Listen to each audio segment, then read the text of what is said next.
Hey folks, I'm Grindhead Jim, joined today by Stu, the Universal Toy Collector, and Boba Hicks, my man Mark. Basically, I had this idea about a week ago to have a discussion about, collecting things that remind you of vintage toys. So sometimes you're not always collecting the vintage toys themselves. Sometimes you're collecting an official reissue, sometimes using the same mold, sometimes a resculpt, or a reissue of a reissue over a reissue. And sometimes you go to these places that will do reproductions. Third party, like Stan Solo is a good example of that, for example. Two examples in one sentence, don't get me wrong.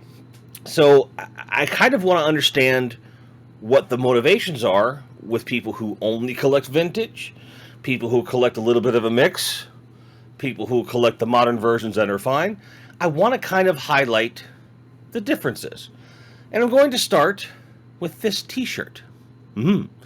So this shirt is from a band called Stormtroopers of Death. Came out in 1985 in the United States. It's a side project of a couple different guys from Anthrax, Nuclear Assault, and some hardcore bands.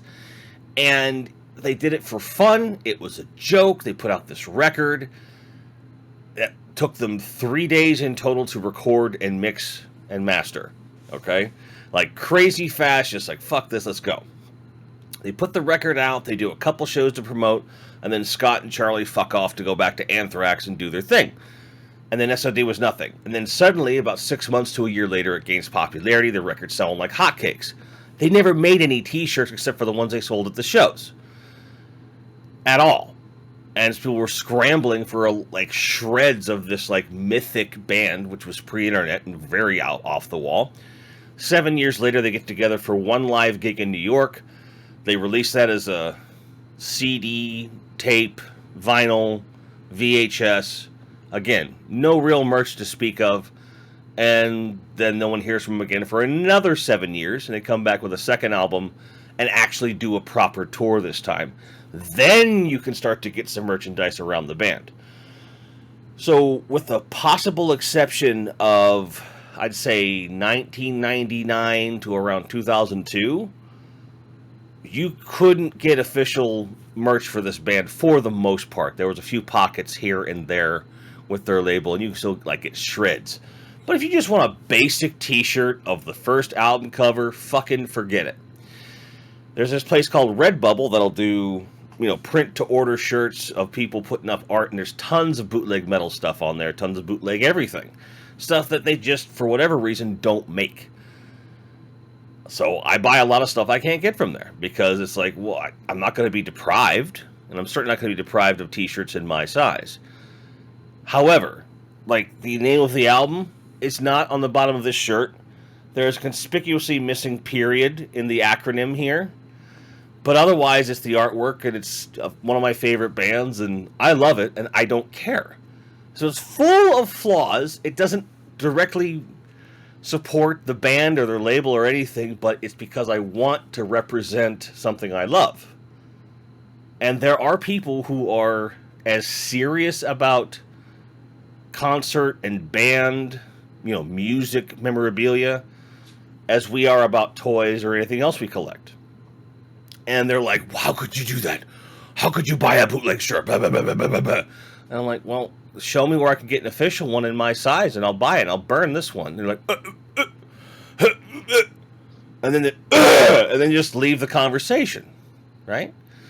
So that's a microcosm of what we're looking at today.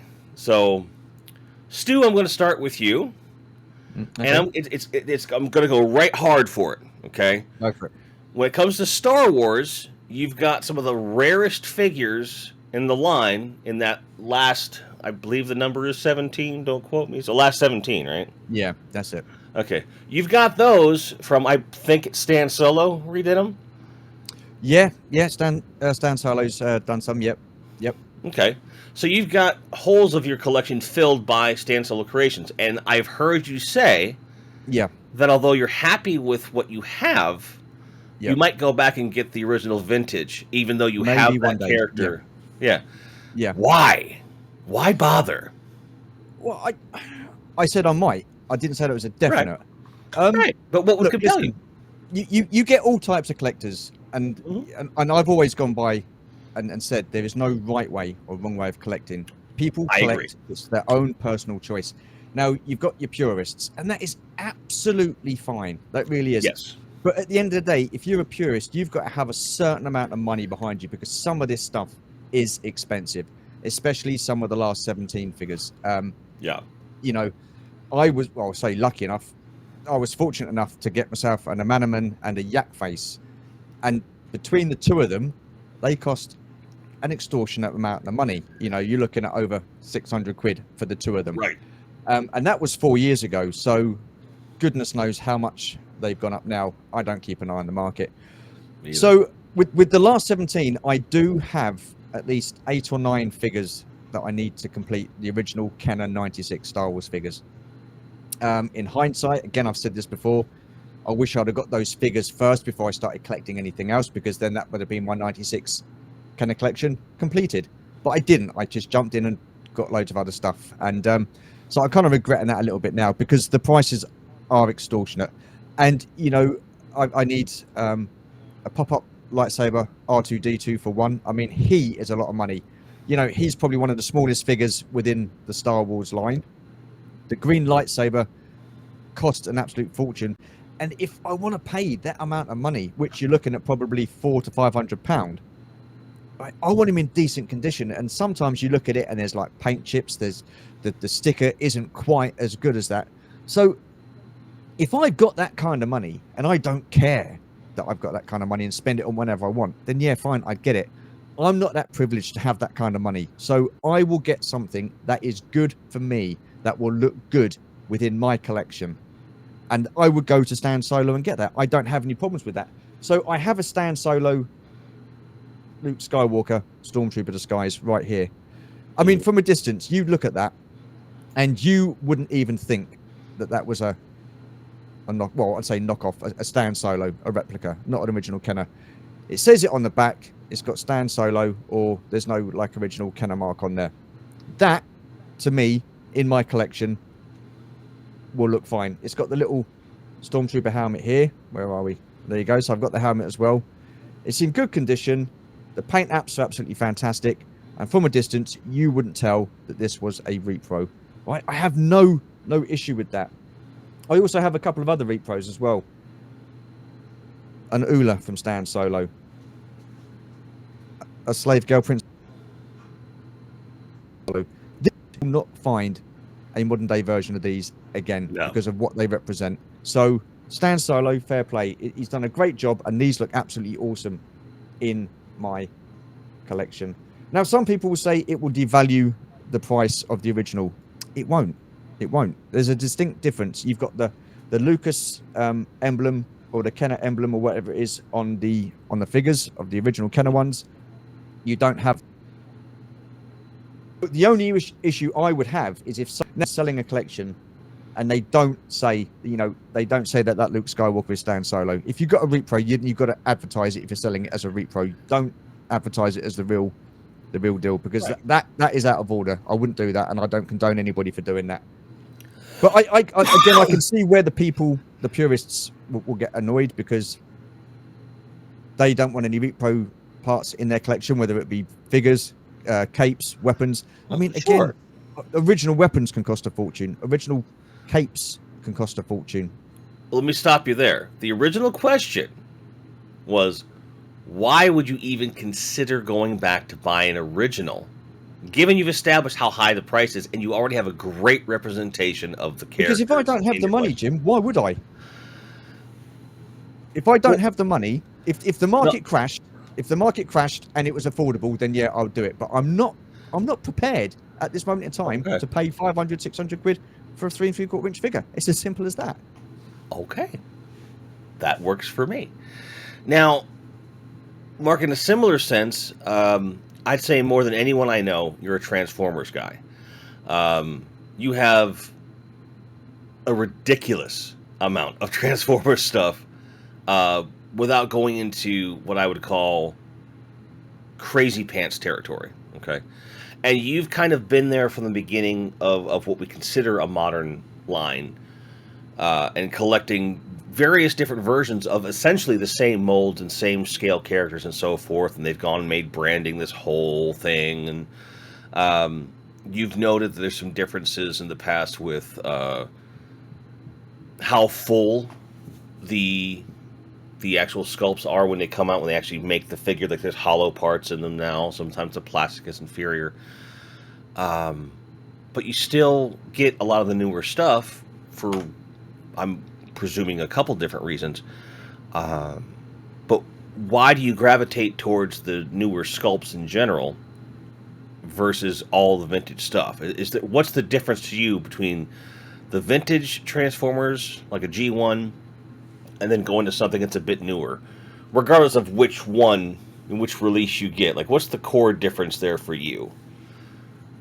Well, it's actually quite evenly balanced in my case. I'd actually say I'm probably 50-50 when it comes to vintage versus modern. And I know that I'm not trying to cop out with an answer or anything like that, but Okay. it really is that kind of tight a competition in my mind. And even behind me at the moment, there's no real kind of separation between modern and vintage in my displays. Like, I've original G1 toys sitting on the same shelf as modern representations as well. It's all kind of one big melting pot. But when it comes to reissues and repros, I think within the Transformers community, we've always been a lot more open to repro items, especially in, say, comparison to Star Wars fans. Like, since I've been a Transformers collector, it's been pretty normal to just,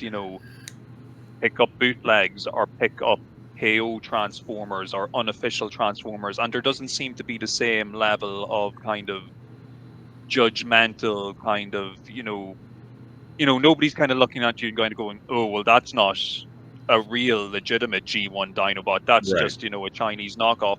For the most part, people don't care because just like the example Stu was using with the Stan Solo Luke Skywalker, if you know what you're collecting and you understand what the product is supposed to look like, and you know to look for a specific stamp or a date or a manufacturer mark, like, you as a buyer should be able to tell the difference between what's a reissue and what's an original. Now, I do understand that there will be unscrupulous people who will take advantage of new collectors coming onto the market, and they will maybe try to pass off a repro figure as a vintage, and people can be caught out that way. But I think those bad actors will always exist, and it's not really a strong enough argument to kind of say that repro products are bad for collectors or bad for a particular line.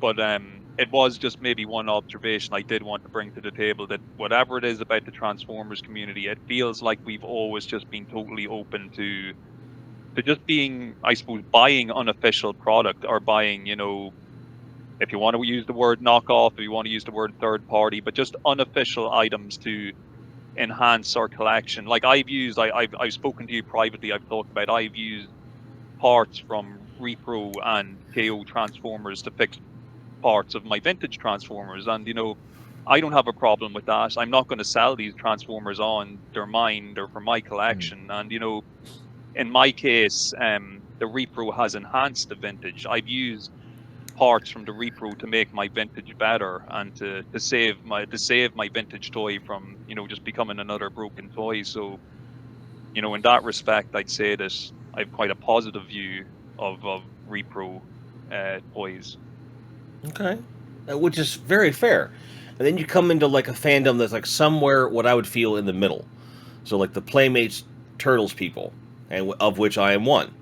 And they have done so many reissues of Turtles figures. It's kind of laughable at this point. And at a certain point, from like I'd say around 2000 until pretty recently, they were almost imperceptibly different. You have to look at the card back.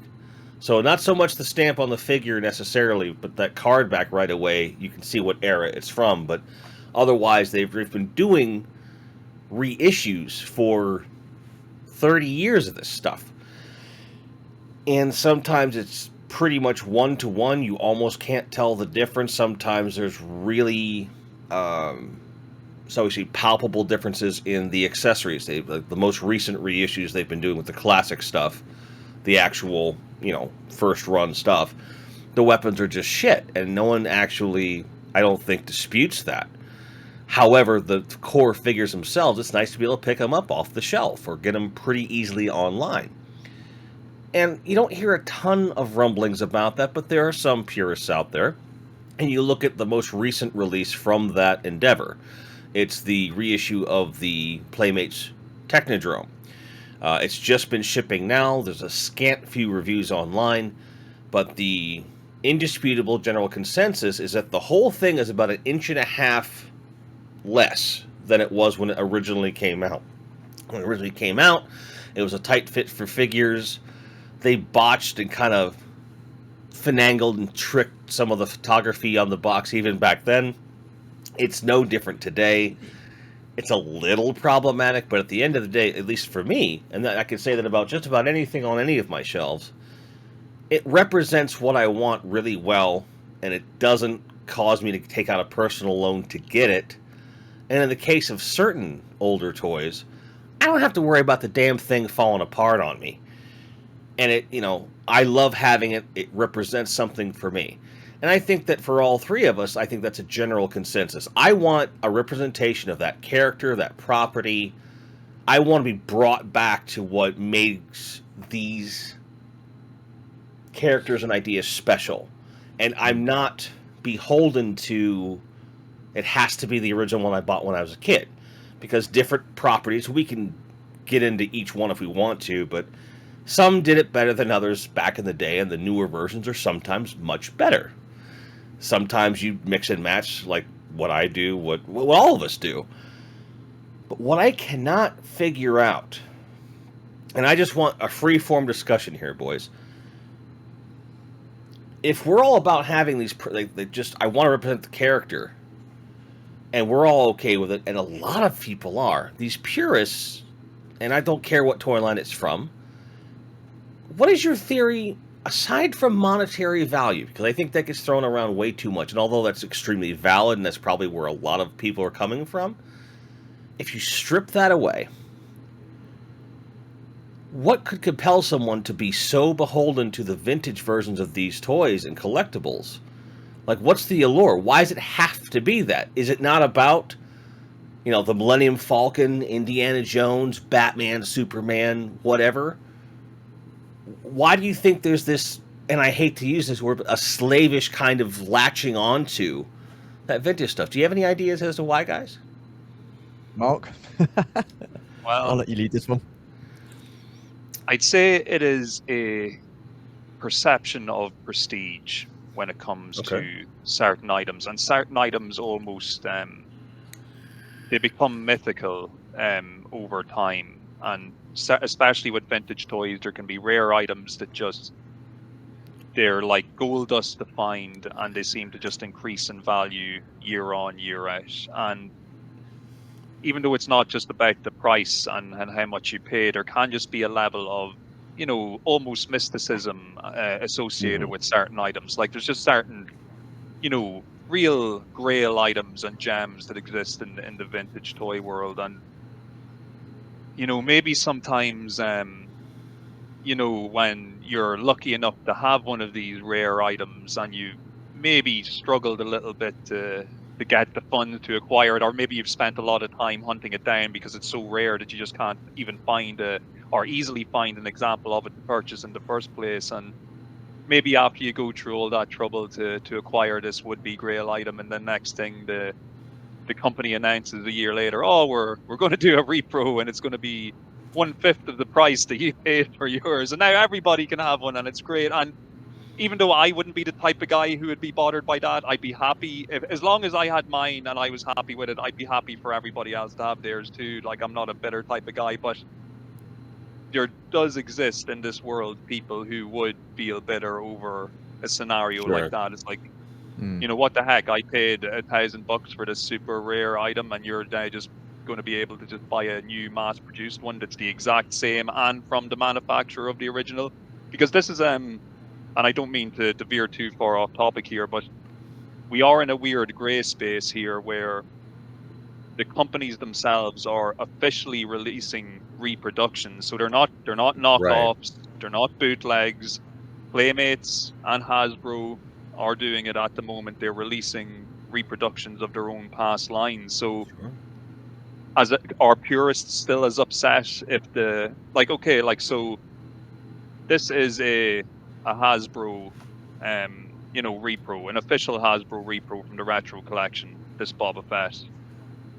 And this is a Pro Customs Boba Fett done in the old droids animation colors, so there's some people who would have no problem with this because it's an official Hasbro release, but would hate on this because it's a Pro Customs release. And that's what I can't get my head around, because to me these are both the same thing essentially. They're both just, redos of an old figure from the 80s, and it just wouldn't really bother me. Like, as long as I had that representation there, I don't care who's producing it, as long as it's done as in an as ethical a fashion as possible, as long as nobody's, funding a terrorist organization to produce these toys, whether they're knockoff or not. I'm happy enough. And I definitely I'm with you on this. It is such a weird landscape now. Stu, do you have any follow-up thoughts on that? Yeah, I think for a lot of people, especially when it comes to Star Wars, they want the original figure. They want the original weapon that come with it, and I would put it in down to, I mean, snobby is probably the wrong kind of word to use, but something along those lines where it just has to be that original figure with that original weapon, because otherwise, it's just not their Kenner collection. It's not what they had as a kid. Do you know what I mean? And I think it's really difficult these days to. I don't know. I couldn't imagine being a purist. I couldn't. But yeah, I just think it's down to actually having what they had as a kid, and they want that back again, and it has to be that original. And I think there are a lot of people out there that are like that. And so, question, and this doesn't just have to be Star Wars, like I'm saying. It's again, folks, we're not shitting on Star Wars. I promise. It's just the most prevalent example of this phenomenon we're talking about. All right, Star Wars fans love you. You can't see my Star Wars because my Eternia box is covering it up right now, but I fucking love Star Wars. Okay.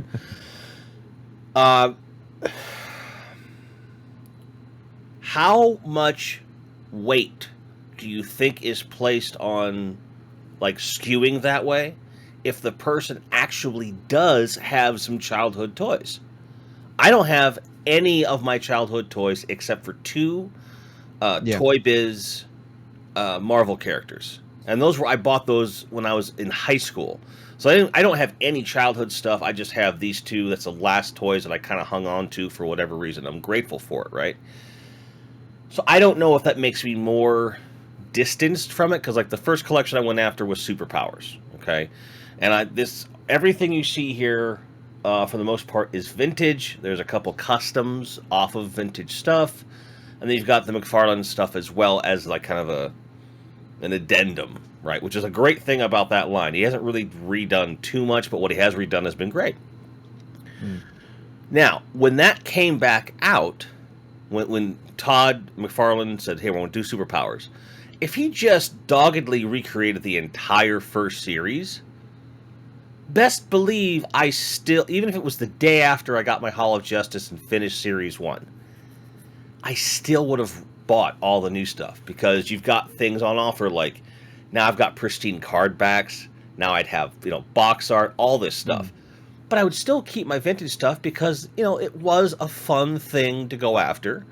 Yeah. It is something that represents my childhood, but had I not got them and he re-released them, I'm like, oh, this is great! Which is kind of where I'm at with a lot of this other stuff. Yeah. So it's a mix.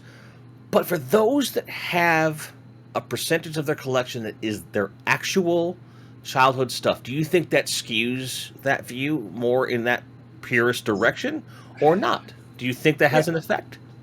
I don't even think it comes down to people who've got like a lot of their childhood stuff, because I think a lot of people that I've spoken to have, in fact, got rid of their original Star Wars figures. I mean, me being one of them, So everything I've got, I've had to rebuy. So I don't think it just solely comes down to the fact that it's what you've got as a child. I think I don't think that matters, to be honest with you. I know people that have recollected their Star Wars collection from the original 96 Kenner line, and they're only insistent on getting the original weapons. They don't want any repro weapons at all. So, you know, it's a tough one, because for me, collecting is, like I say, it's about personal choice. And to be honest with you, I don't know what goes through a purist's mind. I really don't. It's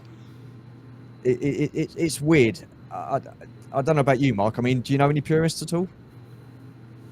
Well, only in the online world. I thankfully have not come across too many people who are so serious that they really get, quite animated or angry at the thought of a Yeah. reproduction item, appearing near them.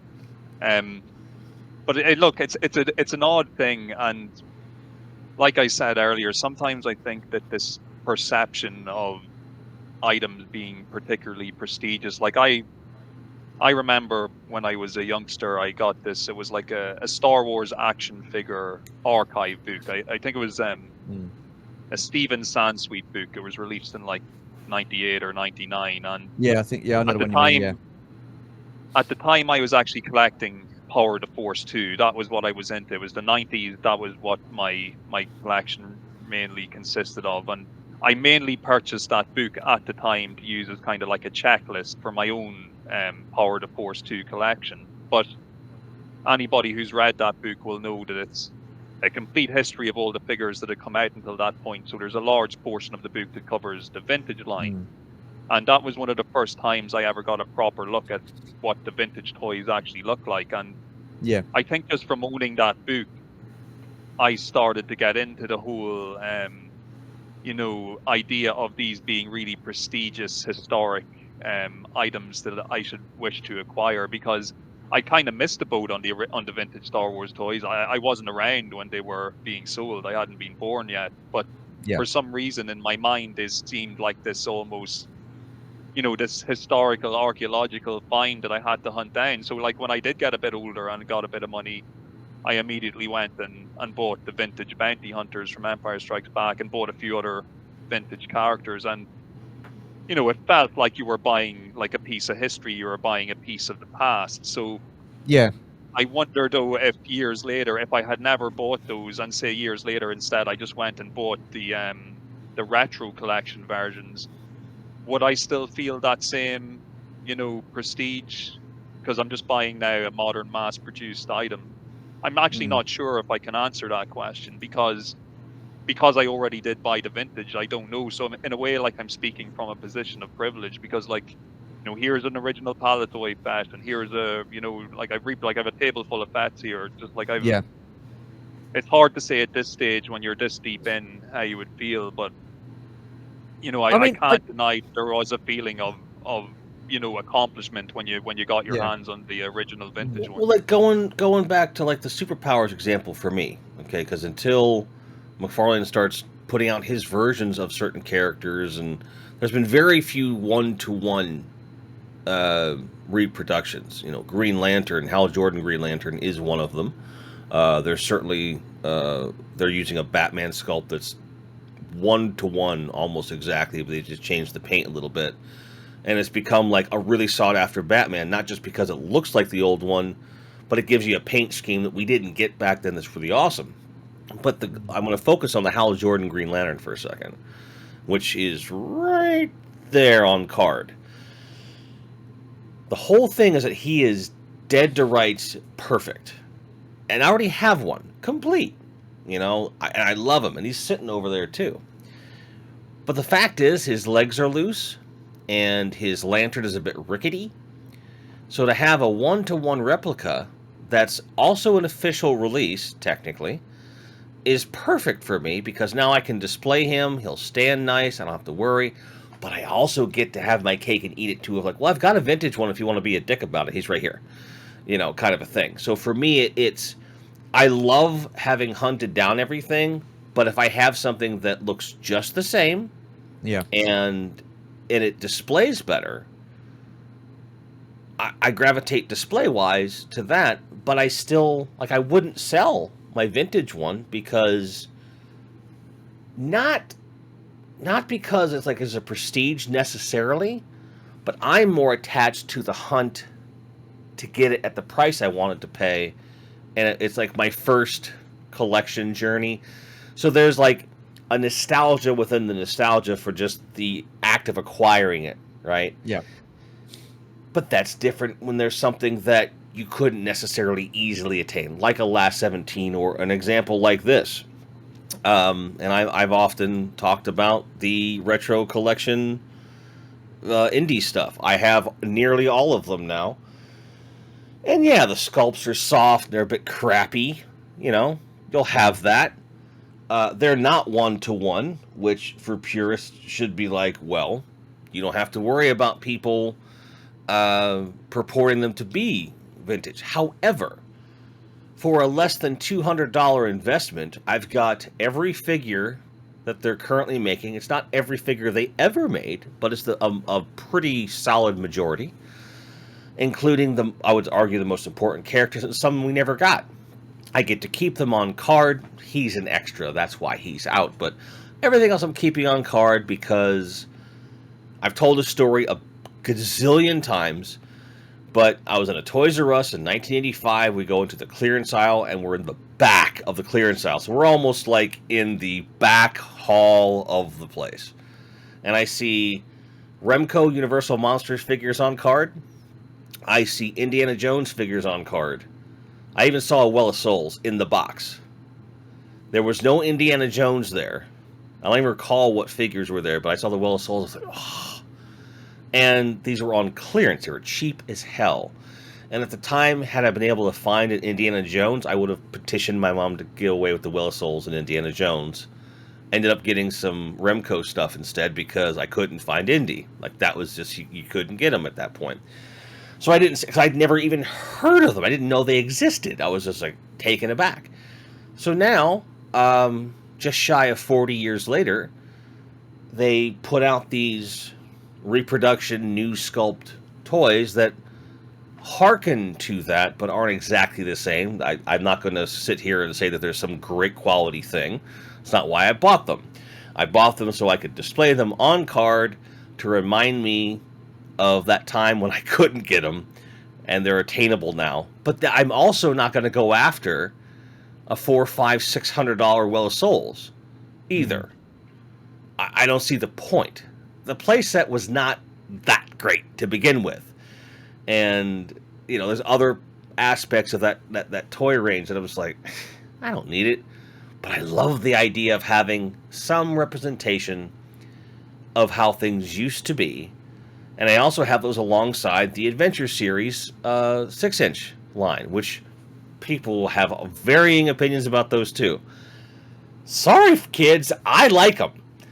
Because I never had Indiana Jones toys as a kid. I've always wanted Indiana Jones toys, and even though they're not perfect, I'm glad to have them because I am in middle age.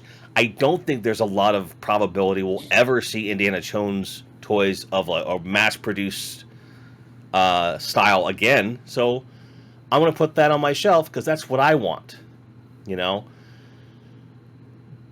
We've talked about toys as status. We've talked about them as like there's a monetary value thing. Maybe there's an attachment to the hunt. Who knows? But what I've never been able to figure out, and we've all had discussions about this before, what can possess a person to give a flying frog what one person bought versus what they have? Like, I may not agree with like your display style, but your display is your display, and your toys are your toys. Now, granted, you both have wonderful displays. I have nothing against any of it, but it doesn't affect me. Your collection does not affect me beyond our friendship. And like, if you're happy, I'm happy. So it's one thing to go, I'm not going to buy that. It's not authentic, or it's not the same as the old stuff, or whatever. But to go and tell somebody else that their collection is somehow lesser than, or not as exciting, or not as valid for that person, because it's not what they think it should be, and it isn't just about vintage anymore either, I can't even try to figure out where that comes from. I personally think it. Listen, going back to what you said earlier, just quickly, I think purists. I think it's a personal choice. It's what they want, and B, Sure. because I think they're so purist, because I think it has got something to do with the value. Maybe not what they bought it for, but maybe what they could move it on for a little bit later in life. You know, they get it as an investment. If they want to sell it, they've got those original figures there with the original weapons, the original accessories, and they say, right, this is an original, and they'll get a lot more for it than what they would do if it was like, say, a replica or a re-release or a repro. But yeah, I'm with you, Jim. I can't get my head around people's thinking of, like, because you've got what you've got in your collection and it's not the real deal, sort of like genuine pieces and stuff like that. The value, it's kind of like a nothing collection. I don't agree with that. As I've said before, everybody is free to collect how they want to collect. It's all personal preference. And look, I will admit, if I had, and I've said it before, if I had the money, I would make sure that I get, the real deal. I can't afford it. I never will be able to afford it. So I'm happy with what I'm collecting. But let's rewind that for a second. If I handed you, let's say, 50,000 pounds in cash right now. Yep. All right. Let's assume all your other bills are already paid or whatever, and this is just for frivolous spending. Obviously, you're telling me you would go after like the final 17 and original versions and everything else. Yeah, because like Mark said, it's the prestige of having those. But just because I have those, I wouldn't turn my nose up at anybody else. I never have done. Right. I love seeing people's collections. That's why I did my collecting life. I love seeing other people's collections, and it's great to see different collections and people collect different things. There's things that people collect that I'm not really into, but that doesn't bother me. I'm happy that they like those kind of things and stuff like that, and they look great. But it's just not for me. It's about respect, and I think there's a lack of that in the world these days. Right, and when it comes to respect, it's like, well, you already have the characters. You have 50,000 pounds cash in your hand. You don't need to fill the space on the shelves. It's already filled. And yes, you said it's prestige, but for yourself, is that a prestige thing for you? Or is it something that you get to go to others and say, dude, I finally got it? You know what I mean? It's when you ask people, what's your grail piece? What would, if you had the money and stuff like that or whatever, I would get that. I would love that. But, it's well out my price range. I've got 9 figures left. I've got 9 figures left to complete the original 96. I would love to be one of those people in that position. It's finite. To collect those 96. If I get them, great. If I don't, I'm not going to lose any sleep over it. I'll just carry on and get the repros and the ones that will fit in and just plug the holes. I'm happy with that as well. But it Mark's hit the nail on the head. It is prestige, and it's a case of, well, look, I've managed to track them down. I've got them for this price and stuff like that. A friend of mine and a good friend of mine, Martin, from a long time ago, he's going through collecting the original 96 Kenner figures graded. And I think he's got about 24 left to collect. And fair play to him. I mean, they've worked it out. I mean, the amount of figures that he's got and what he spent on it is a lot of money, and I'm not going to give nothing away, but he has spent a lot of money on it. But it's like a goal of his. It's like a challenge. It's that once he's done that, what will he get on? What will he go on to next? But he doesn't look down upon anybody else because they haven't got those kind of graded figures in his collection. And people should. Right. So in your case, it's simply a matter of I've got all this other stuff. I'm down to 9. Yeah. So it's kind of like that. Come on, it's right there. It's like, this is going to sound flippant. I don't mean to sound flippant. It's certainly not meant as an insult. It feels like the exact same thing that makes it healthier for me to own a kegerator and dispense beer out of the tap as opposed to buying a 12-pack in cans. And here's why. When I buy a 12-pack of beer, and I've drank 8 of them, I'm almost compelled to drink the other 4 because it's not at least 6. Right? I could leave them in there because maybe I just want one beer with dinner. My brain doesn't work that way. It goes, just drink them. You can get some more. Right? Whereas when I have keg beer on tap, I drink less because I drink what I want, and then it's just always there. It's just kind of like I always have access to this. So it's kind of like scarcity versus availability with me. Yeah. And it's just like, well, I've come this far. Why don't I just, we'll drink these or whatever, right? And I run into similar problems even with modern stuff, where it's like I have really good team builds in Marvel Legends. Okay, I've got some pretty damn good team builds. And I was talking to Mark the other day. I said with my X-Men, I thought about it. I've got the core team of a couple different eras with some side characters and stuff. It's not complete by any means, but then when Professor X is getting reissued now with the hover chair, I'm like, well, that's probably one of, if not the last X-Men thing I need. Aside from one or two I've already decided that I want, I just haven't gotten around to it, kind of a thing. And I'll be done. I don't have to have everything.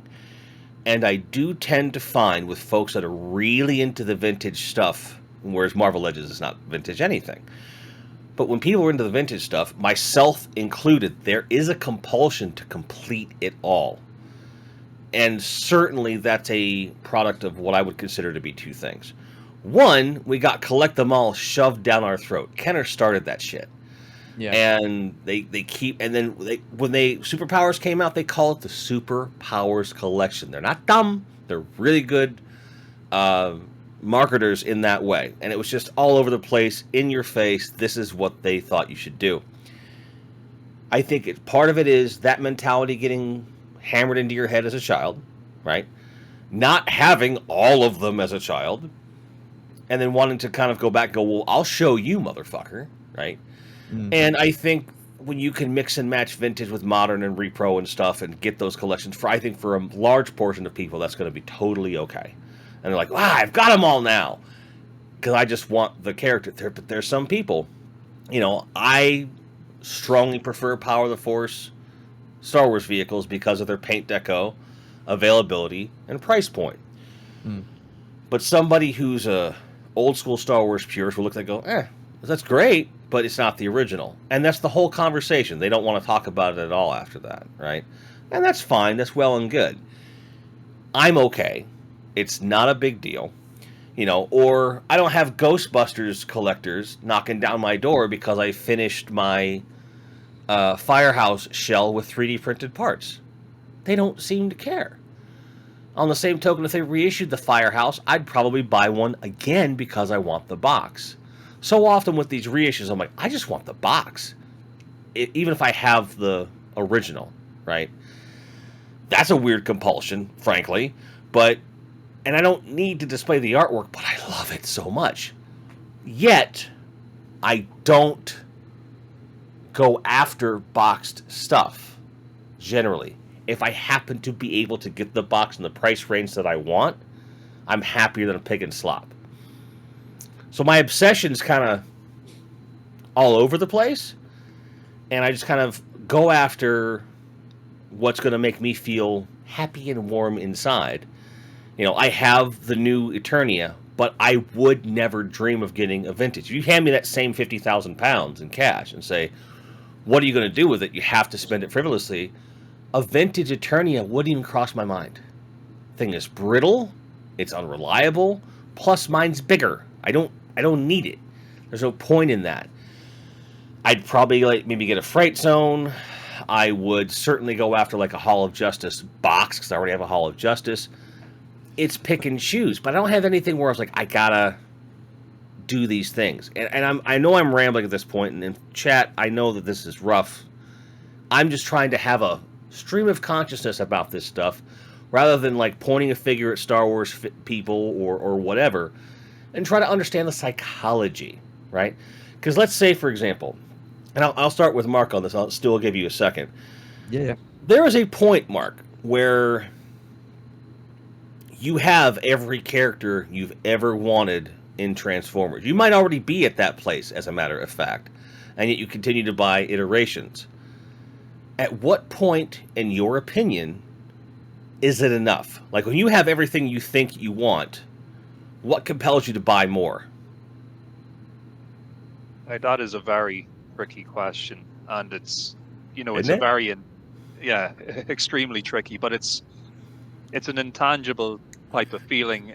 a lot of the time I feel, and it usually happens about once a year, where I'm in this room and I'm literally walking around, and like I like, this is a 10 by 10 room I'm in, but I've walked circles of this room multiple times, literally just grinning from ear to ear, because I am actually delighted with my collection. I do love it, but it kind of feels like I often get to 99.9% satisfaction, no matter what my layout is, no matter what I've got, how I have it set up. It's like I'm very, very, very happy, but I'm just not 100% happy. And I start tinkering with something, I start moving something around, and then all of a sudden I might notice, oh, I only have maybe 7 of the 9 members of that particular team, and maybe I'll just go hunt down those last 2. But I'll leave it at those 2. You know, I don't need any more after that. And then the cycle begins again. You start picking up a little more, a little more, a little more, and then Right.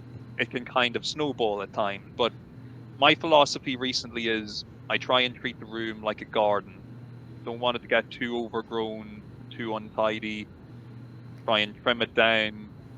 You know, just, yeah. Look, I'm not passing any judgment, Jim. I know I know. exactly I know. what the setup is, but you know, just try to keep it under control, because yeah, it's hard to sometimes really look. I'm sure. Look, you would probably need to be like a psychiatrist or a psychotherapist to really get a fair understanding as to why we do any of the things we do when it comes to collecting. Like, nobody collects the same way, which is probably why we find it so odd when people do kind of point the finger at us and say, oh, you know, why do you collect such and such? That's not valid. Or, oh, Stu, why do you have Masterverse on your shelf? You know, by having Masterverse, that means your other He-Man stuff isn't as good, or whatever stupid stuff people want to say. You know, I've never gotten that mentality. Like, look, be happy with what you're doing, as long as you're satisfied with your collection and like what you're doing with your life.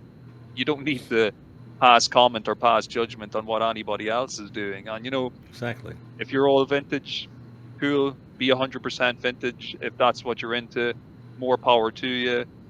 And just leave everybody else alone. You do your thing, we'll do ours, and you know, c'est la Yeah. vie. So, coming back to you, Stu, let's say, again, you complete that final 9. Let's say it happens, which, Yep. if that's something you want, mate, I hope you get it, right? Like, whatever you want, I want that for you. I want you to be happy, right? So when it comes to Star Wars, then, and I realize there's more modern stuff to chase, especially if we look at Yeah. Black Series and stuff. But when it comes to the vintage toys, if you completed those, would you be then compelled? Do you think this? And this is pure speculation. Would you be compelled to go back and get upgrades to certain figures or anything, or would you be happy with that and then just move on to something else entirely? Do you think you could let it sit? So are we talking about my vintage Kenner collection? Or Sure. are we talking about what? So if I completed my vintage Kenner collection, I will be over the moon. I'll be really happy. But would that stop me from getting other figures? No, it wouldn't. I'm a collector. So when I look around my room, I will say, right, okay, I've got Darth Vader. I've got Darth Vader. I've got Darth Vader. But this is the definitive Darth Vader on a Star Wars card from Star Wars. It's the most updated version. It's the best one they've done. So that is the definitive Darth Vader. This one here, okay, he's got a slightly different look to Empire Strikes Back. He's on an Empire Strikes Back card. He's the definitive version of Darth Vader from the Empire Strikes Back, and so on and so on and so on. And then you come onto Black Series, or whether it's TVC, they're always updating the figures, giving them rocker ankles, better articulation, better facial sculpts. And being a collector, I mean, for me now, and I think I can speak for a lot of people, they want the most, like, not lifelike, but the figure that looks the most like it does on TV accurate figure going, or the movie accurate figure. And that will always be the case. That will always be the case. Even back in the day with the Power of the Force, you had Qui-Gon Jinn. Not for Power of the Force, the Phantom Menace wave. You had Qui-Gon Jinn.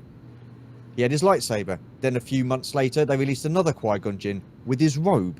Then, like a couple of years later, they released another Qui-Gon Jinn. It's the same figure, but he's got a comm link. or like a little communicator, and it's just these different accessories that they sort of like throw in, and collectors bite, and that's what we do. They wave a little bit of plastic in front of us and go, oh, look at this one, it's the same but different, and you go, oh, I need that. And that's just part and parcel of being a collector. Do you know, I've got my Black Series 40th anniversary Star Wars figures. Okay, so I've got 2 of each.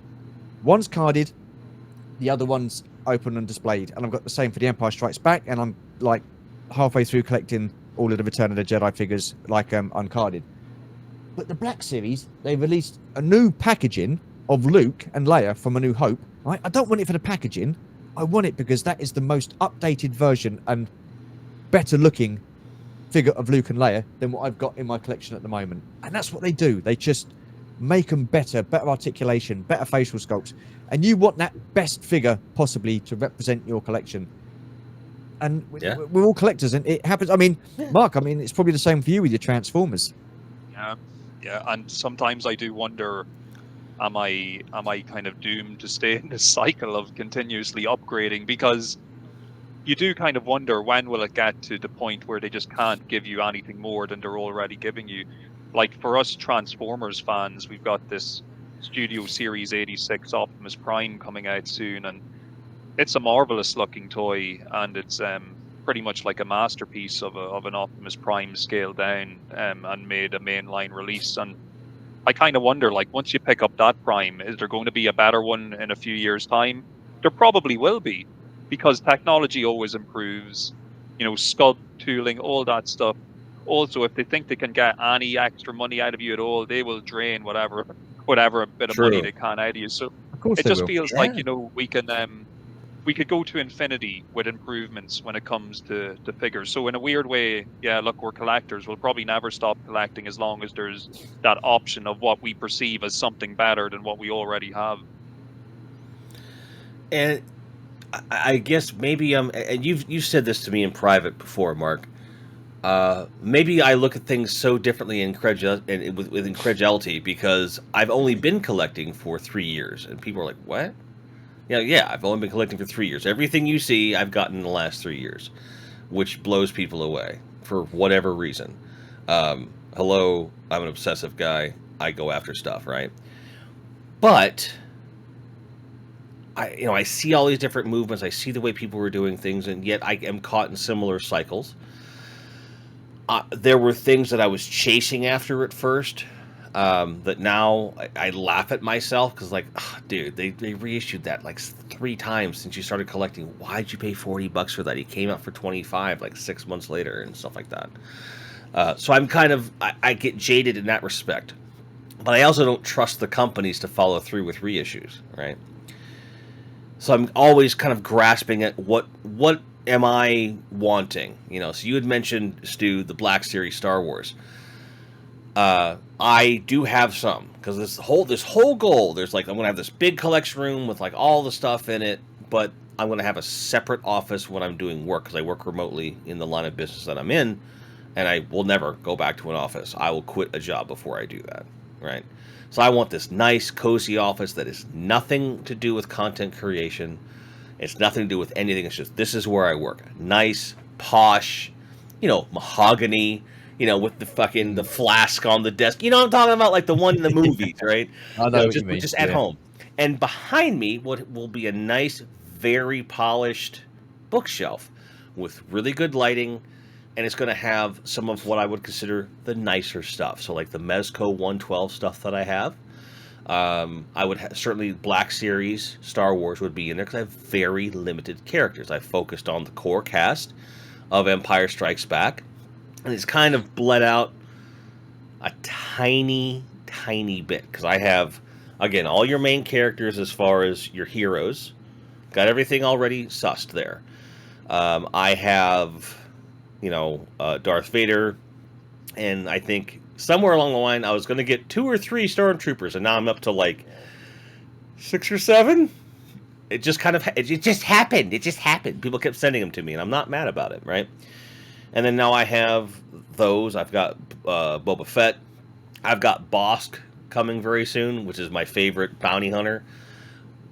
And I was like, okay, cool. This is a great little Empire Strikes Back display, right? And then someone threw a monkey wrench in that shit.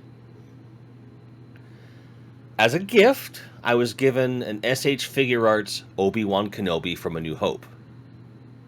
And I'm like, fuck.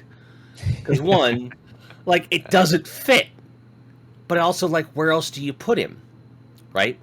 So then my brain says, well, I'm just going to put him up there. It's going to be fine. Maybe I'll get an Emperor to balance him out. And I keep waffling on that.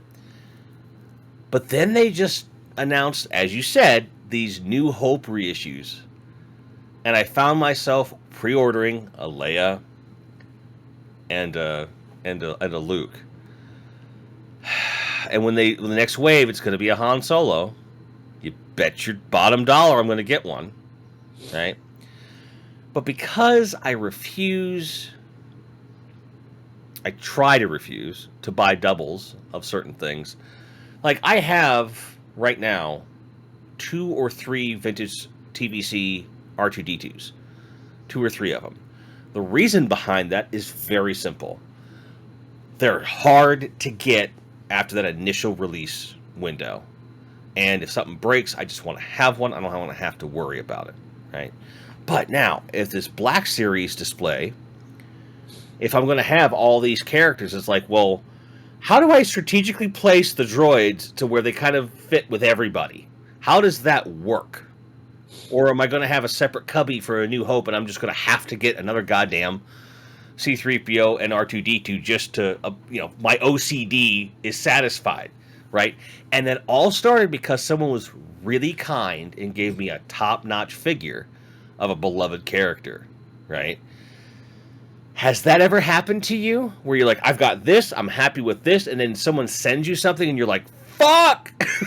Now I have to do something to justify this gift that was given to me. Yeah. Oh, yeah. Yeah. Give me an example. Gogitron and sending me the initial couple of Origins figures. Like, I have a massive collection of Masters of the Universe Origins that I had no intention of ever buying. Didn't collect He-Man. I like watching He-Man, but I never collected it.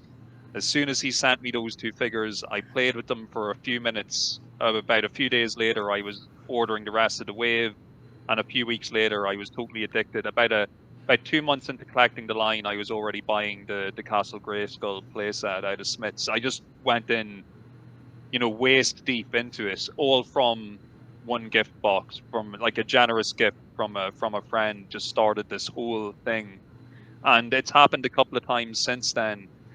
Chris Miwa from Chasing 80s Toys, he sent me a box of just filled with vintage Bucky O'Hare figures. Quite a few Bucky O'Hare figures, to the point where I have now a pretty decent collection just to start off with. So for the past year, really, I've just been looking on the secondary market and plucking little ones from here and there. I don't even have a display set up for them yet, but I've started collecting and kind of adding on to this Bucky O'Hare collection, which I never would have touched except for the generosity of one person sending me this box of figures, and all of a sudden it just spirals into this new thing. So yeah, it can happen. It can happen very easily. Yeah. And what about you, Stu? What's your example? So I bought Georgie a SH Figure Arts Princess Leia from A New Hope, still boxed and stuff like that. So that's in the display, and I didn't think anything of it. That just went with her Princess Leia collection, so we were happy with that. We went to a toy fair a few weeks back, a local toy fair, and there was an SH Figure Arts Luke Skywalker from A New Hope, and I asked the guy how much was it, and I was expecting him to say 70, 80 quid. Yeah. £10. So I thought, absolutely, I'm having that. So I've got it. So obviously Luke and Leia are together in the collection, but because they're so great, I need Han, I need Chewie, I need Ben, I need R2, I need C-3PO from SH Figure Arts just to complete that little troop of, that group of characters. But that also brings up another side. It's a slippery slope. It brings up another side of things. Yeah. The art of passing up a good deal, which I am nearly incapable of. All right. I will show you 2 examples, and the hilarity is it's the same fucking character. All right. So go with me on this. You guys know I love my Mega Colossal dinosaurs. I've got my Giganotosaurus. I've got my Tyrannosaurus Rex. Love them. Hardest thing to display in the fucking world, but I don't mind. And plus, my cat Jasper loves playing with them. He thinks they're dogs, right? He's just like on the tails, and he can't do nothing to them. Like, it's fine, right? It's when he gets into the amber collector stuff, I'm like, get out of there. You know, because those he could fuck up. However, I don't need any more of these things. They're a lovely scale for what they are. I can mix and match, do some great photography, what have you. And there's multiple Mega Colossals out there. But one of my favorite characters in the Jurassic World franchise is the Indoraptor. They did like this whole, for those who haven't seen it, spoilers. In the third act, this dinosaur that's been genetically engineered goes on like a slasher vibe through this mansion and like stalks people. It's fucking awesome. I love it! Right? And they have a Mega Colossal of him, which I never thought I would buy. But here he is, in all his glory, because I was able to get him on sale for a grand total of $16 shipped. Wow. These normally go for $60, $70. Wow. So I was like, I don't need this. The scale makes 0 sense. But I love the character, and I gotta have him. So I bought him. A week ago, I see Best Buy has Indoraptor such and such on sale for, I think it was $12 or something. It was normally a $50 figure. And it's this one in this scale. So he's almost a dead to rights perfect 112 scale, just slightly too small and just slightly too big for like 118. And he doesn't do anything super special. He's got like this going on. That's whatever. But his paint job is just beautiful. It just glistens. Which harkens back to the thing. This is more practical for like the Amber Collection stuff and photography and like biting people and shit. It's great. Now, yes, I bought one. I bought 2 of them. Here's why. I thought I would have to meet a shipping minimum. And so I put 2 in the cart just to see like what kind of damage I'm looking at. Well, you only needed to have 1 in the cart because they say it's a $40 thing, so it hits the shipping thing, the minimum, and then here's your final price because it discounts off the clearance price. I could have bought 1, but I had a $10 rewards card from them that I didn't even know I had. So I put the 2 in the cart, I apply the coupon, and somehow, out the door, 2 of these, $4 shipped. Wow. So it's like, you know what? I got $4. And I just didn't even think about it, didn't give it a second thought, and I bought 2 of them. I don't need 2 of these fucking things. But I might, when I go to Retropalooza next month, I'll probably take the other boxed one and sell it, pass on the savings for $5, and make all my money back, so now I have a free Indoraptor, right? And some kid's going to be happy because they get this dinosaur, right? But I wasn't going after either of these things. I love them. But because someone tweeted out, hey man, this is on sale, and you might like it, I just go, whoosh. You know, it's like that any SH Figure Arts figure for £10. Yeah. If it's boxed, you just buy it. You just buy it because those are a slam dunk, and you always can expect quality from them, right? They're almost always going to have details that no one else is going to have.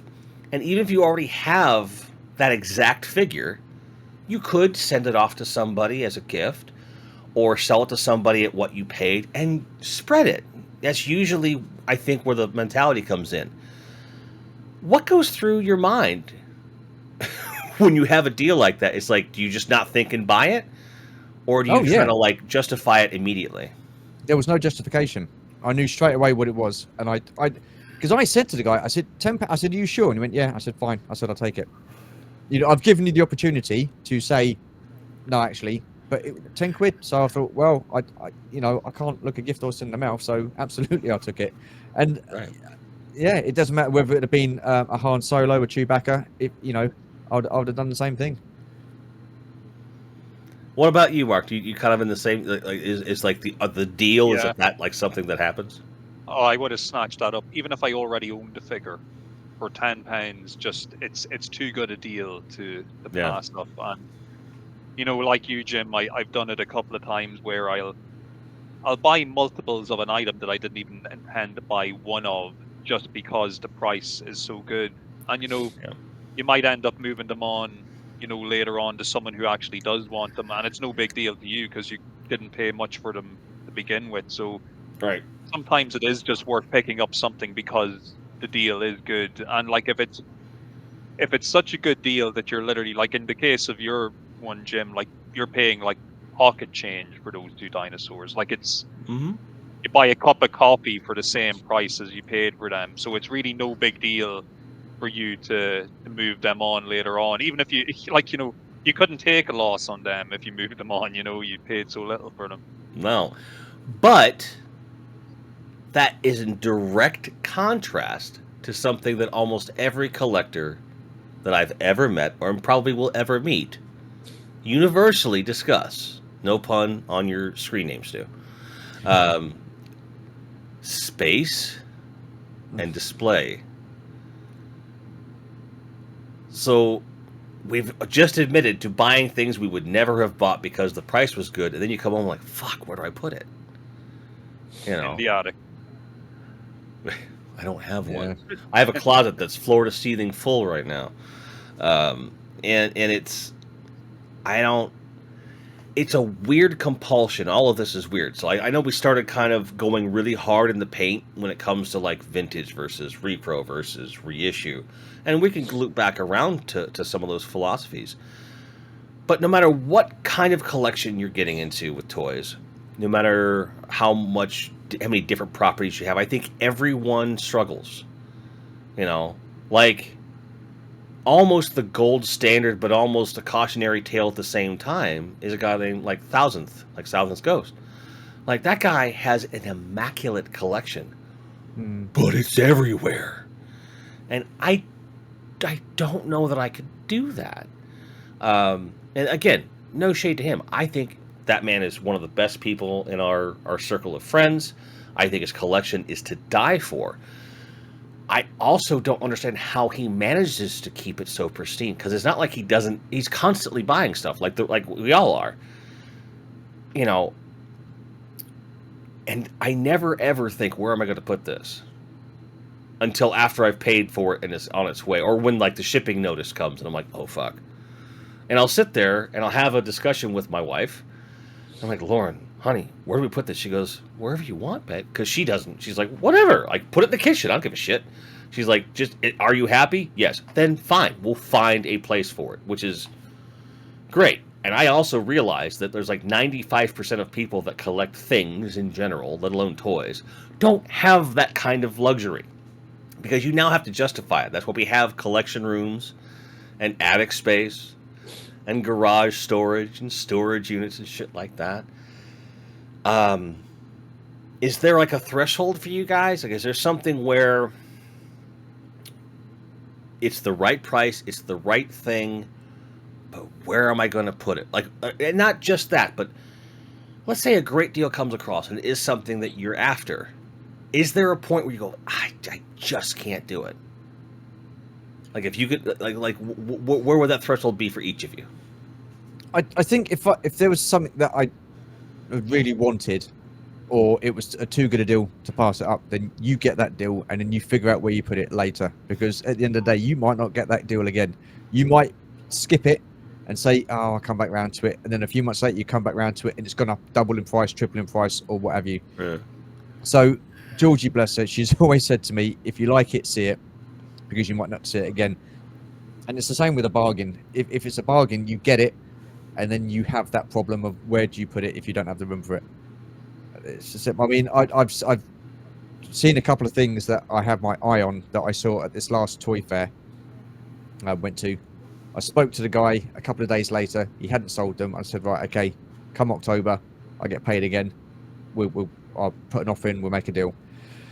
Now, I have no idea where I'm going to put these bits if I do get them, and that's the problem. But I know for the amount of money they are, and for what they are, then I'm like, absolutely, yeah. It's a no-brainer. Where do I put it? I don't know. Need to write that out. And that's the one thing, and we've said this before, Jim. It doesn't matter how big your room is, you always outgrow your collection. You're always going to do it because you think I've got more space, so you just buy more, but you keep on buying. And the thing is with me, I don't know about you, Mark, but I'm not one of these people to just move stuff on for the sake of moving stuff on. So I would have stuff sat in tubs and people would go, you're mad. Why have you got all this stuff if you're not going to display most of it? I'm a collector. What can I say? Yeah. And you might change your mind later on, of course. You know, you may decide one day that what you have in the tubs you want to start displaying, you know, so it's nice to have that option. Yeah. You know, and then like whereas I'm chasing, we all know this, I'm chasing the perfect house. And it's really the list of needs, the top one is toy room. And I want the one that put that at number one. It was her. And we're looking at places with like basements that have like 30-foot by 30-foot space just open. Oh. And you can do whatever you want. And she's like, and she basically will just go, that whole bottom floor is yours. Do whatever you want with it. And it's just like, okay. So now I'm just like, okay. Like, so I just envision just this massive display of what I currently have. Yeah. Spreading it out, because I want breathing room with my display. That's the goal. I want to be able to walk around. I want to have the center set of tables that has just all the Masters of the Universe Origin stuff on it. All the play sets, big diorama, big fuck off battles and all that stuff. It's just bam. And it has like this perfect lighting. Everything's perfect. You hit one or two switches and it's just this like better than the old toy store displays we used to see back in the day. Yeah. And I know there's an end point with me for Origins. There's a point where it's going to be like, okay, I've got everything. I'm happy. And for me, that boils down to all the vintage stuff that they're redoing. And then in addition to that, like a perfect set of She-Ra stuff. Of the characters that I gravitate to, which is, it looks like we're just going to have them in the cartoon collection, which is fine. They scale, it doesn't matter. But that is going to end. I'm not going to see a need to buy more of that stuff. I know that in my heart. It's just, I don't know where that end point is yet. So I know that that's a static thing that's going to be really cool, a huge accomplishment. Bam. But the rest of it, I don't know yet. Because I've got like this pile, several piles of incomplete G.I. Joe vehicles, vintage, you know, Action Force, Real American Hero stuff I have to redo that begs to be displayed a certain way. And every time I think I've got enough, something else just shows up. You know, for an example, like I have the classified Dragonfly. It's going to be shipping any day now, I'm told, from Hasbro. And I've been on the lookout for the vintage counterpart because that was a big toy for me as a kid. Those things are fucking expensive. And I passed up on a deal, and I'm like, fuck. So now it's going to be... Now it's on the short list of like grail pieces. Not crazy expensive, but more expensive than a casual buy, right? But I don't know how I'm going to put those there, and I don't know what I'm going to do with this. Like Marvel Legends, like I don't want to do the rank and file stuff. I want to do this and that. But it's like this is going to be a process. It almost for me feels like when the time comes that I have a space that big to really display these the way I want, to where it's not just behold my stuff. I want to be like, this is something special. You know, I want to be able to walk through and almost cry every time. Because it's like, this is what I always had in my head when I was a kid. So now the challenge for me becomes chasing that. Chasing this idea of like what the collection should look like. And I guess what I'm trying to get at here is that you kind of go through phases of want in collecting. Because when you get to that ebb, where it's like, okay, I'm not getting as much stuff right now, even though we know we'll buy more stuff later, we start to fiddle with displays. And I find myself pretty stingy when it comes to paying for things that their sole purpose is to display my toys. I could spend $100 on one of these shelves, but I spent 60 per shelf because I wanted to find the best deal. I didn't want to go nuts. I could have bought things with fronts, and I chose not to for a lot of different reasons. Not because they weren't useful for my purpose, but because I didn't want to spend the money. Like, so for when it comes to display options, are you as impulsive with buying display assistance items, I guess I would say? Or is it something that you're like, no, nothing is too extravagant if it does the job? Like, where do you guys fall on that scale? I'll let you start with that one, Mark. Well, in my case, I kind of always had this idea that I wanted my stuff in glass display cabinets. I think it was from years of just wandering into various like comic shops and collectors shops and seeing all those kind of items behind the glass. But when it came to actually planning this out, I was pretty meticulous. You can probably see behind me here one of the cabinets that's actually built into the wall. I ripped out old wardrobes that were in this room and measured them out, found these Milbo double cabinets. They're about 100 quid a pop, but they fit the space perfectly. So they're on all four walls of my room now. I took out, this used to be a kind of, not just exclusively a toy room, it was a little bit of a man cave. I had a big TV and I had a game set up in here, but I got rid of all that, moved it into different rooms of the house. So now this room is totally just about the toy collection. It's glass cabinets on all four walls pretty much. And yeah, I didn't feel bad dropping a lot of money on the cabinets because I looked at it as an investment in just keeping the stuff safe and keeping it looking nice in a way that I don't have to come in every couple of weeks and wipe fucking dust off everything and do all that really kind of mundane stuff that we all hate doing when it comes to being collectors. Like I still have to clean the stuff on the top of the cabinets a lot because it's exposed to the air out here, but the stuff inside the cabinets, you can get away with cleaning that maybe once every few months and it still looks nice and pretty and shiny. So that alone for me makes it worth the money in that respect. Yeah, I'm with you. I mean, I've got some of the like the SH Figure Arts or the Hot Toys stuff like that. I've got them in glass cabinets because again, just for dust purposes, you've got the soft goods and stuff like that. But I'm also looking at my collection and I want to, because I don't have much space left, and I'm like everybody else, we're really battling for space. I want to try and enhance my collection. So instead of having these star case figures or these fold-up cases, I want to get acrylic cases for these. So that's probably going to be my next thing.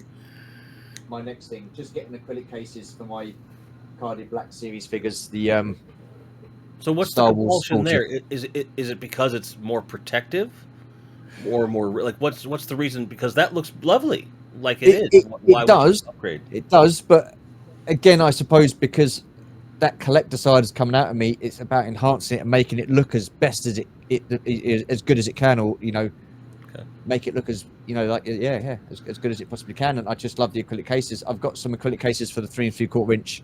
I've got some a few graded figures, and I've got a couple of other spare ones to put figures in and stuff like that. I just like the way they look, and so yeah, that'll be. So I've got, well, if I'm looking at my Star Wars figures alone, it was the first 12, wasn't it, that they released in the 40th anniversary wave for the Black Series. So that's 12. I'm not going to get them all at the same time because it's going to cost a fair bit of money. So over the course of time, I'd like to enhance those, then move on to the Empire Strikes Back, then the Return of the Jedi at some point. And then I've got other figures as well, like your exclusives and stuff like that come out with the 40th anniversary wave. So get acrylic cases for those at some point. But it's just about enhancing it and making the collection look as best as it, or the best it can. Because I don't have much space, so I need to put the. I don't need to put the money anywhere. It's what I would like to do. Let's put it that way. Sure. Well, yeah, and this is all frivolous stuff. Let's be honest. Like, this is not saving the world, and it's certainly not something that we have to have. I've had some hard looks at myself when I sit by myself, petting my cat, and I go, "All right, if it all disappeared tomorrow, would your life really be any worse off in reality?" And I have to say that the answer is no. The only part of that would be something to mourn is like all that effort and all that money is just now gone. And there would be that part of my brain that goes, okay, let's presume for the moment everything was insured at value, at replacement cost, right? And I was able to index everything the way that I should. Spoilers. That's I haven't. I need to make a spreadsheet and document all this stuff because eventually it needs to be insured properly, right? That's just smart. But at this moment, because I don't have a definitive listing or whatever, like my brain goes, well, would I immediately start to rebuy? And the answer to that question almost invariably, because I've asked it several times over like the past year, it's like I don't know that I'd buy the exact same collection. I think I would try to be a little bit more focused and buy specific stuff, and then kind of try to be more systematic with things, because starting relatively late in the game, right? And I think it was at a time where this obsession with, we're all communing, people hate that word, but we're all together enjoying these things, and we're talking to each other from across the pond and everything, and everyone's like really excited, like, oh, look at this, and oh, doesn't Hasbro suck? Oh, I have a, and everyone's just so excited by like that fervor that has been created by some of the larger circles. And at the height of that, we're all just like, well, here, you want some of this, get some of that. Here, do you know about that? Here, they're priced on this, and things just cascaded in a way that I don't think I'll ever be able to replicate. No collection that I have has had as big of a windfall as my toy collection, because I think it was just the right time, because you had just gotten out of the major shortages of 2020. There was still some pain from that, so you had some time to recover with the modern stuff. It was something I could pounce on, right? And I don't know if I had it to do all over again, if I would have done the same thing. If you were compelled, forced by circumstance to start over, what would you change about the way that you collect? In a modern setting, what would you do differently? Mark? Oh, that's a tough one. That is a tough one, because Let's do a whole show about that, right? Yeah, because the reason my collection is where it's at after about over 20 years of cultivating and gathering and whatnot. So I'm pretty confident that I could say I wouldn't try to replace it in a like for like fashion, purely because I don't know if psychologically I could, even knowing I no longer had the stuff, I don't know if I could fully get behind just rebuying everything exactly the same again. Like, there's nothing here I regret having. Like, everything I have out on display, I'm happy with. But if it was to be all taken away, I'm not even sure if I'm not saying I'd stop collecting, but I don't think I would collect at the scale I had been up until now. That would be it would be a definitive moment, I would think, in my collecting life, if all of it was to be taken away and I was left in a position where I was going to start from scratch again. If anything, I'd probably maybe dedicate more collecting time to things that weren't toys. You're probably talking about things like physical media and books and music and stuff like that. But yeah, I think if I was to lose the collection as it was now, it would break my heart, and I don't know if I could ever try to repeat it or to clone it to get it back to what it was. I just don't think I'd have the capacity to do such an endeavor. Yeah. So now I know exactly what I would do, though, at this point. In your case especially, Mark, I would buy a third-party Unicron and send it to you and say, all right, fucker, get moving. Because it's just, it's kind of, well, if you have a Unicron, well, you have to have everything else now. Yeah, So, and the cycle begins again. Well, right. Well, Gojatron did it to me, as he did it to you with some things. And it's like, well, now I'm going to, that's my version of paying it forward. But yeah, I think it would be painful. And Stu, you were about to say something. I didn't mean to interrupt. Yeah, no, that's fine. That's fine. I was going to say, this is my third, proper collection. I've had 2 collections previously, and I've moved those on, and I kind of regretted it a little bit. I would be like Mark. I would be absolutely heartbroken if anything went, or if I lost this collection, it had to go. I really would. There's been a lot a time and care, and and the thing is as well, people have gifted me stuff. I mean, Boba Hicks, you've been kind enough to gift me stuff and some really cool stuff. I mean, that Batman and Joker, the Killing Joke. I mean, that is just, I love that. And it's little things like that that are so sentimental for those kind of reasons. Those things are, for me, are irreplaceable. Not the stuff that I've bought for myself, because I can go out and buy myself anything any time of the day. It's the things that people have been gracious enough and kind enough and generous enough to gift you, because you might appreciate those and put them in your collection. Those would be the things that for me would be irreplaceable. If I did have to start again, I would be torn. I would be torn between collecting either 3 3/4 inch all the way through, or just 6 inch. I wouldn't mix the two. Would I keep it to just one line? Would it be just Star Wars? I don't know, because I like the classified series. I like the Masters of the Universe. I like the Transformers. But with the 3 3/4 inch, you get the ships, you get the world building and stuff like that. Your HasLabs for Star Wars and bits and bobs. So I would be torn, and I don't know if I could. I honestly don't know if I could choose between the two. So I don't know what I would do. I really don't. Well, let's hope that none of us have to find out. Okay. Well, yeah, I touch just wanna wood. be real clear. Yeah. But it, and this whole conversation for me is really about, like, what does your collection mean to you? Like, what's the value, and what do we gain from not just ours, but seeing our friends happy and stuff. And you know, all too often I find myself really attaching myself to this idea that I'm so grateful that I started collecting, because I threw in with a lot of people that I really consider friends. And if my collection went away, the one thing I wouldn't lose are those friends. I really Yeah. believe that there's a solid core group of people, of less than 20 people, that I really was like, dude, this is the best reason to get into this stuff. And I don't feel peer pressure anymore. I did in the beginning. Like, there was a pressure to, like, well, I gotta meet these guys where they live. No one did that to me. I did that to myself.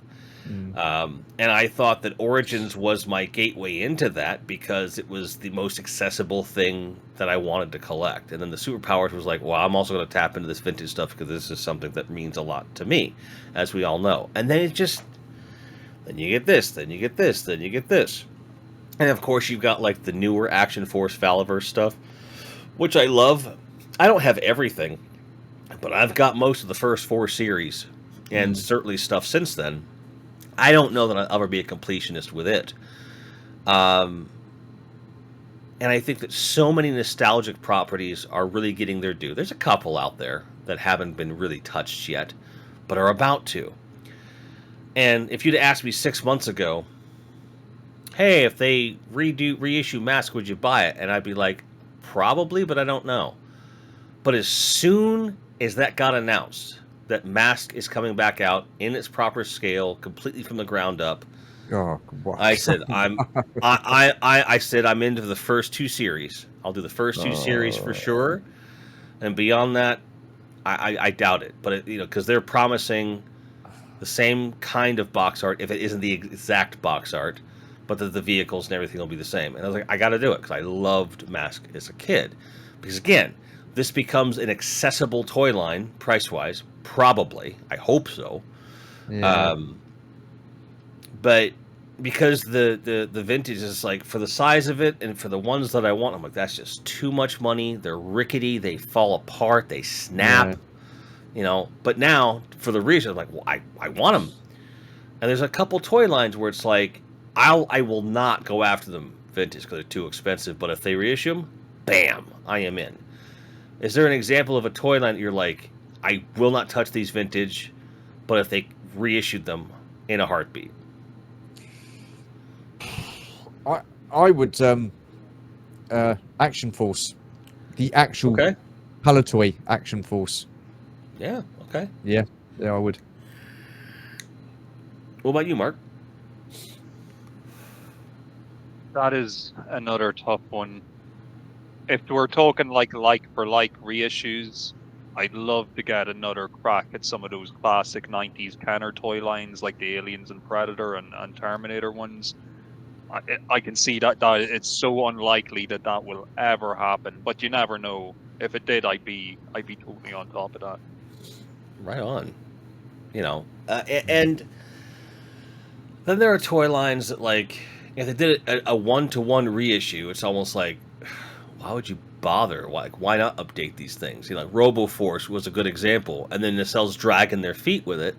Like, their vision for it is like, that's really cool, but they have 3 figures out in 2 years. What are you doing? Like, I have no reason to buy these because at any moment they could stop, and now I've just got 3 figures that mean nothing. It's silly. But yet, if I go back and look at the vintage stuff, I'm like, these suck. But I loved the concept of those figures, right?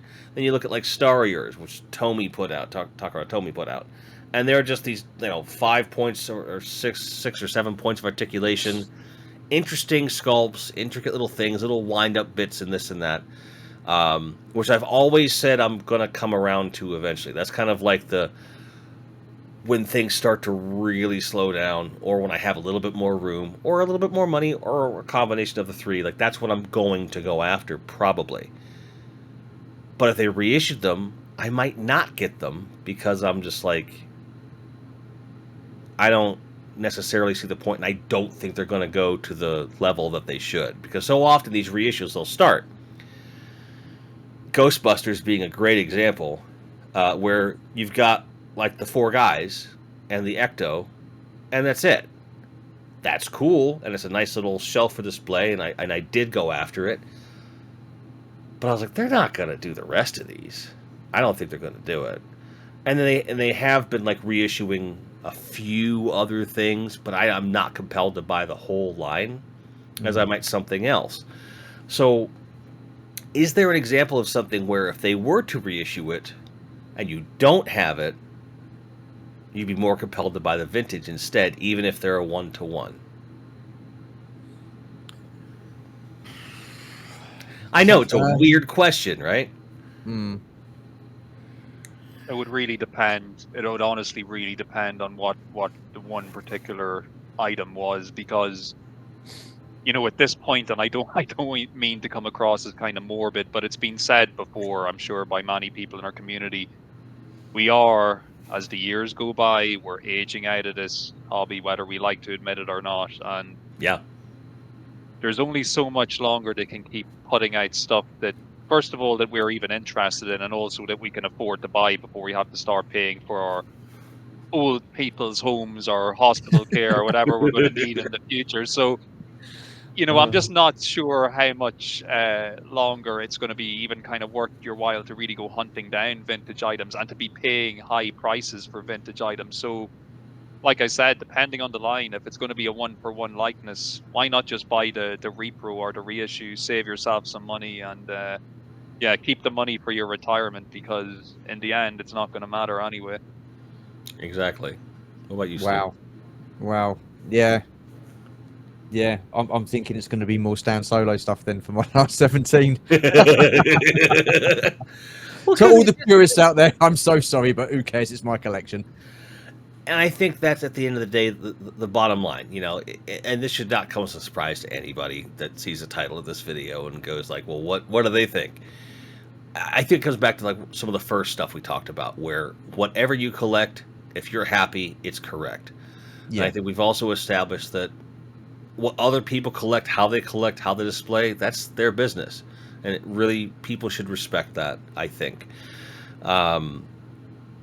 And certainly I don't want to negatively affect anyone else's collections, but I don't think any pattern of collecting these days is a problem. I think the problem is with like people that are trying to deceive and make money off of this hobby. I think that's really the problem, and I think it just crosses over. So I don't think there's really a feud between collectors so much as it is between people that tend to sell, and that's a weird crossover kind of a vibe, right?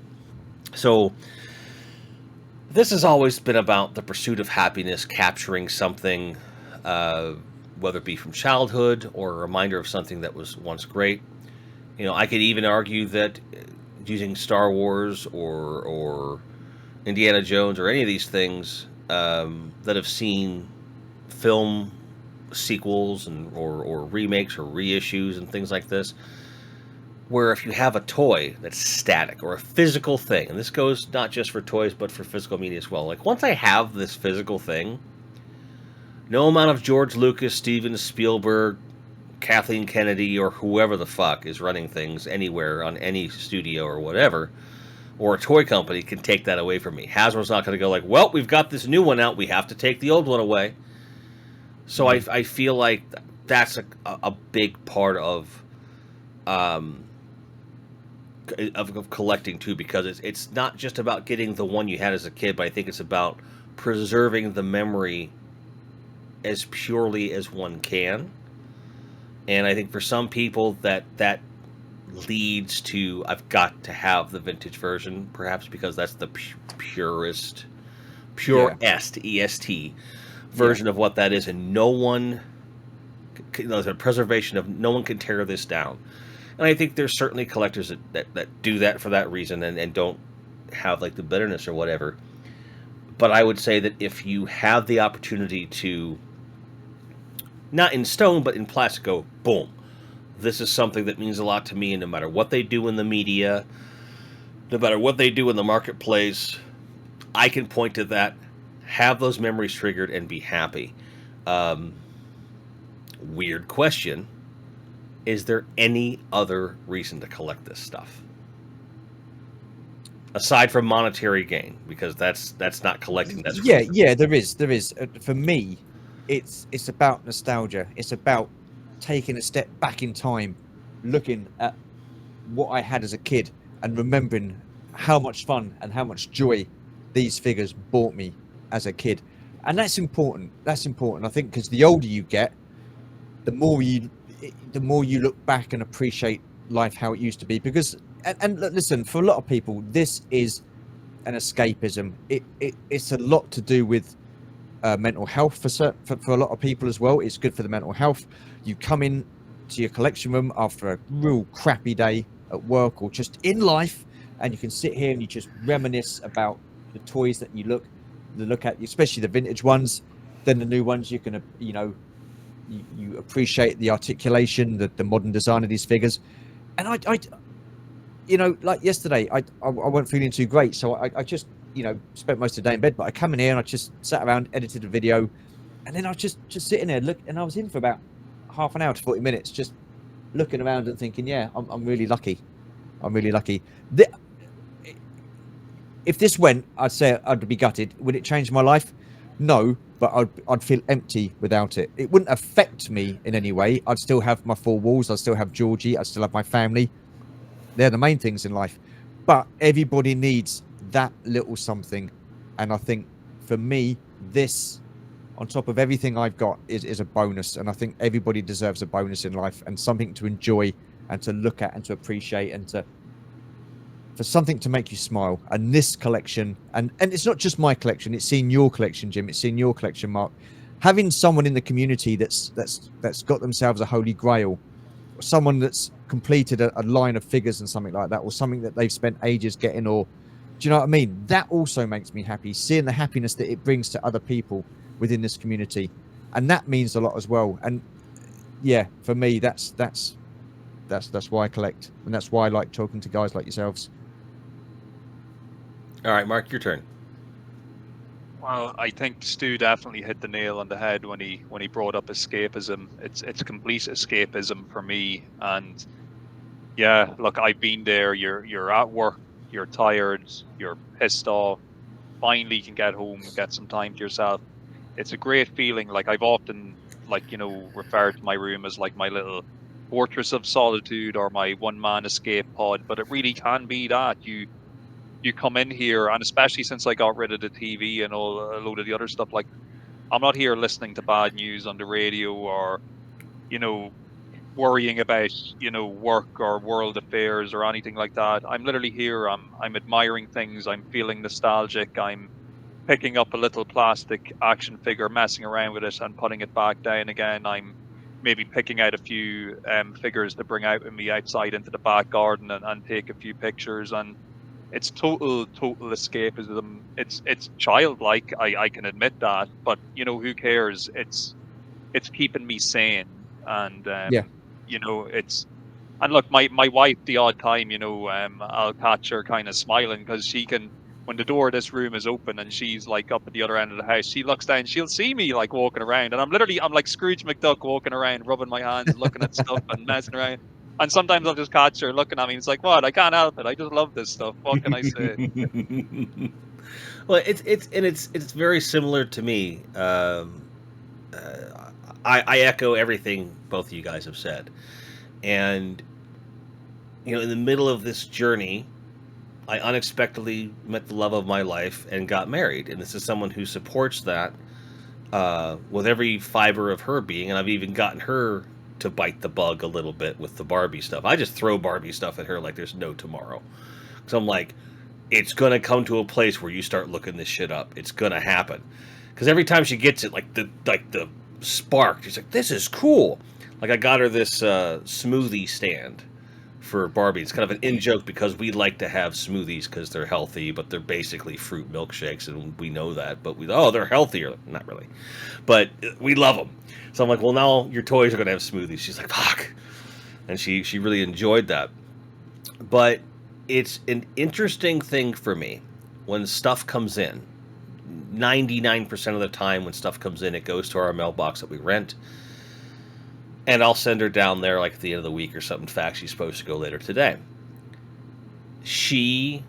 It's almost like a miniature version of Christmas because she will just sit down and wait and watch as I open the boxes and pull these things out, and I tell her what it is, and then she goes, "Oh, cool!" And she gets to look at it like, "This is neat." So I get it twice. I get to have my own joy. I get to see her reaction to that, and then she gets her own little spark of like, "I'm learning. This is really fun." Like she starts to recognize things here and there, just a little bit. And so I'm almost getting to do it twice every single time. Like she is blown away by this stuff. And so it's like you're collecting for two now, kind of a thing, where I'm not just fishing for my own reactions, I'm fishing for hers too, because I want her to be proud of this too, because she is proud of it, and I want to maintain that. When I explained to her, what this latest purchase, this Technodrome was, I'm like, this is something that at the time when it came out was almost a rumor. Like, it was out there, but I never saw it on a toy shelf. I didn't know anyone that had one.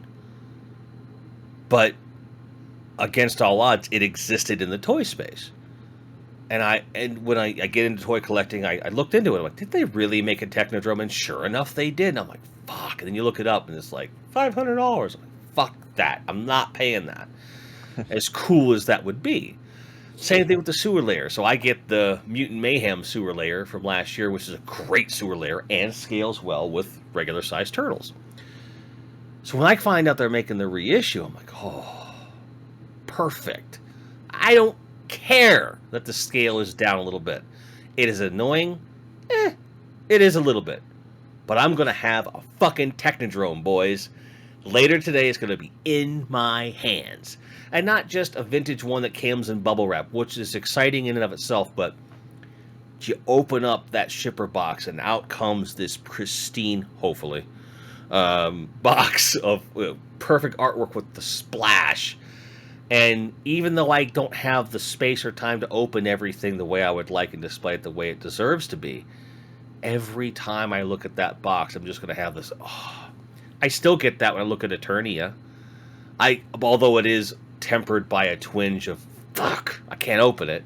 But it's there. It's like, I got that thing, Things that I would never have dreamed 3 years ago that I was going to end up getting, or that they would reissue, or whatever.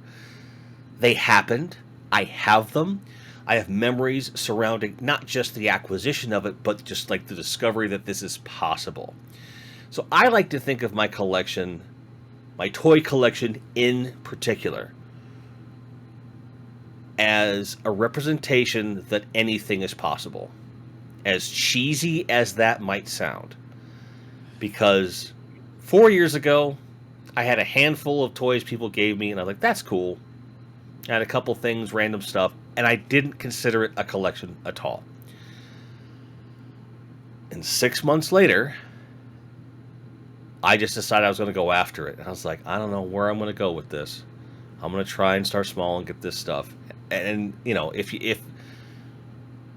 me at the beginning of 2021 had a discussion with me now, all the positive things that have come since the start of this collection, like it represents all this positive change that's happened over the last few years to me. And it's very weird to have a juxtaposition of this is escapism and nostalgia, but it also reminds me that things can always get better. There are always possibilities for happiness. And I think that's the best reason to have anything and to purchase anything. And for me, that's what it means to me. So. Yeah. But I mean, I could tell your excitement there with you saying about your Terradrome coming in and stuff like that. Not Terradrome, what's it called? Technodrome. Terradrome's Cove, isn't it? Yeah, Action Force. Yeah, your Technodrome. Yeah. And to see to hear your excitement as well. I mean, that's great. I mean, and also we touched on it a little bit earlier. This community has been a gateway to the world. You know, I'm talking to you in the States. I'm talking to Mark in Ireland and stuff like that. We'd never have dreamt of doing that like a few years back. And now we're in contact all around the world with people in Australia and the States and Europe and stuff like that, and South Africa. And I just think it's great because the amount of friends that we've met and made along the way, it's just, you know, and that to me is priceless, because I speak to you guys more than I speak to most people, you know, in the UK, you know, that I've been friends with for years and years, you know, and that's great because we don't see each other physically, not all of us, but to pick up where we left off, it's just like we only chatted yesterday. It's incredible, and I love that, and I think it's all to do with this passion of just collecting, and the passion is for collecting toys, and you know it has opened a whole new world for me anyway, with, you know, especially with people abroad and stuff like that I never would have thought I'd be talking to, which I just, it's insane. It's great, it really is, and I'm proud of it. I'm proud to be part of that community. As am I. So I think we're getting into these closing thoughts. Mark, do you have any closing thoughts? Because I think Stu and I have pretty much gotten out what we needed to get out. What about you, my friend? Yeah, well, look, I think we all collected a few friends along the way, as well as our toys. So I'd be proud to say that as well. And it's great. Look, I know people will often complain about social media and the pitfalls of the modern internet and all that stuff. I would say one of my most positive life experiences in the last few years was meeting you fine gentlemen over the internet and chatting over social media, and it actually put the social back into social media. Actually getting to talk to you folks, it's like it's real people with real stories living real lives, and we're all getting to know each other through this kind of medium of toy collecting. And you know, as different as we all are, we all have this one passion that unites us, and I think that's pretty cool, and I'm really happy to be a part of it. Yeah. And I tell you right now, those of you that are watching at home, hey, we're glad that you share this conversation with us. Now, full disclosure, as I record this, I'm still unsure what the actual title of this video is going to be and what the the frames of this will be, but I really wanted to have this conversation with two of my favorite people, and I'm really grateful to both Stu and Mark for being here. So thank you guys, and I think we'll wrap it up there, and I hope that everyone takes care. May all your card backs be straight, may all your grinds be merry, and may you be able to find anything you're looking for at any given time at a price you feel is reasonable, especially if it's friendship. Cheers. Cheers. Extra special thanks to all of our Patreon and YouTube members. The support really helps